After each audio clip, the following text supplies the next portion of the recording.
And welcome to this new video. I'm going to show a few tips here on how to insert axes relative to sketch figures without any existing geometry in your model.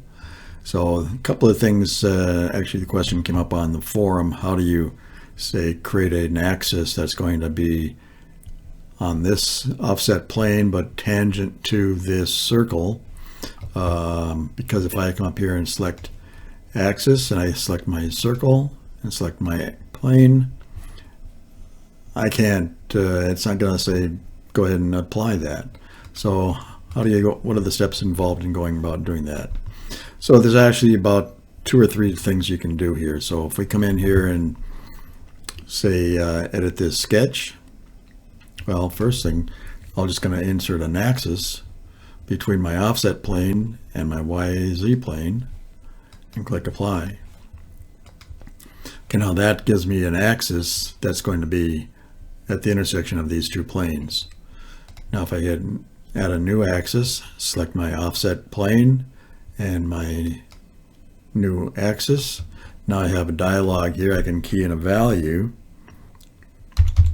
say 25, reverse that to the side, click apply, and now I have an axis to this on this plane that the sketch is on, but I want to have this axis linked or related to the edge of this circle. So let me take this one step further. This is going to be sketch number 2 in my design here. So if I go to my equation editor, actually if I edit my axis and click on the FX button, that brings up my equation editor, and I go and look for sketch number 2. Sketch number 2 here is right here. So if I just click on sketch 2, click OK, and now over in my dialog put a /2 for divide that by 2, and again reverse it to the other side if that's what you want. Click apply, and now that is linked to the diameter divided by 2, actually linked to the radius of my circle. So if I come up here in my equation editor and go to sketch number 2 and change this to say 125, the axis is going to follow. If I come up here and change this to 75, the axis is going to follow. So that maintains the relationship between the axis location and the diameter of that sketch circle. Another way of doing this is, let me edit my sketch. If I come up here and I grab my reference line, and I'll just draw a reference line in here and then add a tangent constraint between that reference line and the circle. Now I can move this around however I want, but what also this does, there's a option here called insert axis from sketch. If I click on this reference line and click apply, close, and get out of my sketch, now I have an axis that's tied to my sketch. So here's the beauty of this procedure. If I come in here and I can move this line around, I have more control of the location and angle of this axis. If I put a dimension here, I'll dimension back to my default axis down below. Say, okay, and this is going to be 30 degrees. And if you want, you can also add, just to maintain the relative size of this reference geometry, go from the midpoint, from the center of the circle to the midpoint of the reference geometry,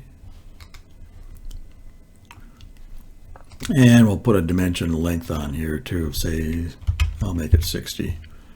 So,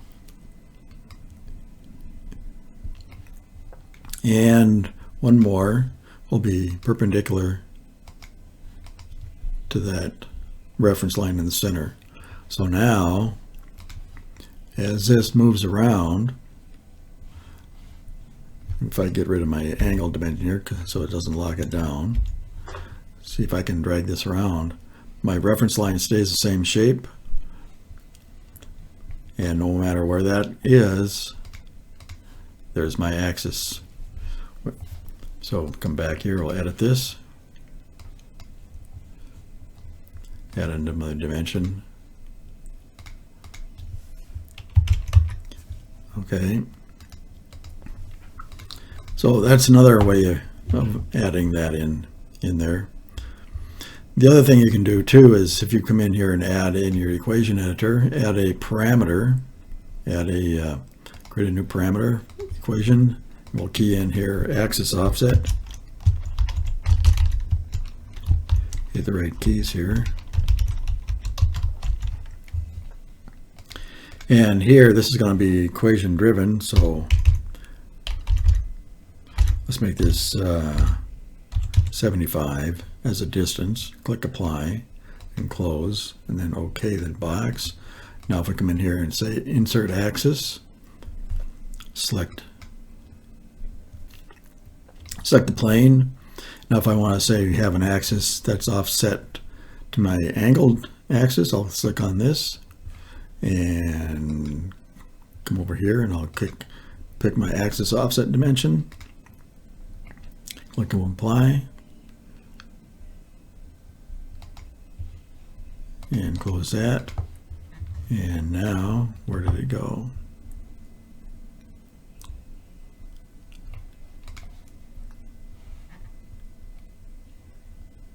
Here we are. We're off on La La Land here. Let me edit this. Actually, let me do this. We'll come up here and we'll change that axis offset. Change this to 15. And now it's 15 off of this, but it's still at an angle. Go in my sketch 2,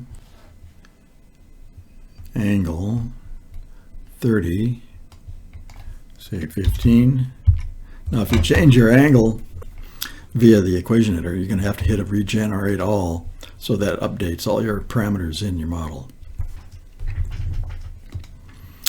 So now there's one more thing you can do for adding an axis to your sketches. If we add a sketch here just for another method, we'll draw a rectangle. And let me dimension this. Say 60, 25, and we'll put this off the bottom here at 30.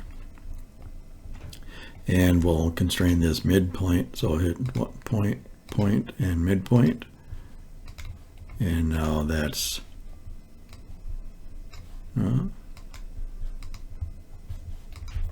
try it one more time. Mid constraint, okay. There we go. Now that put a midpoint between these 2 points on the origin. Now again, if you come up here and hit your insert axis from sketch, I can select a line out of my sketch lines, click apply and close. Now I have an axis on this line that you can use, and that again, that sketch or that axis is going to maintain its association with that line. So if I update my sketch, it follows along. So there you have a few methods of adding axes to your sketches without any existing geometry. So hope that helps you. Talk to you later.